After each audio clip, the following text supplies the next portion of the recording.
Hey, energidrik-test. Markus, Djø og Anders. Andreas. Andreas.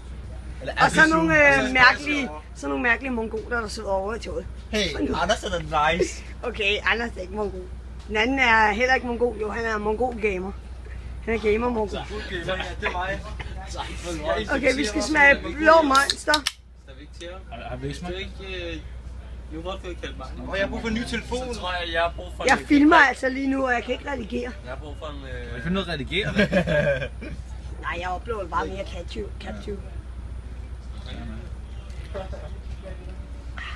Hvad giver du en stjerne? Ud af 6, ikke? Eller ud af 10, hvad synes du? Vi siger 1-10. 10.000. Okay, lad mig prøve. Det er den her. Den smager energigodt.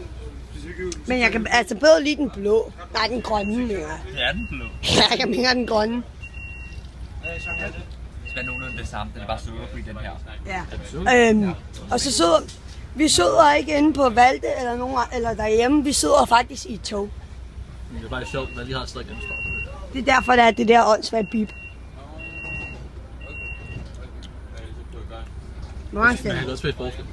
Hvor mange stjerner? Ud af 6 vil jeg nok give den 5. Faktisk. Ud af 10. Ud af 10, så vil jeg nok give den 28 stykker. Jeg giver den... jeg giver den 6 stykker. Slut. Ses. Sig hej.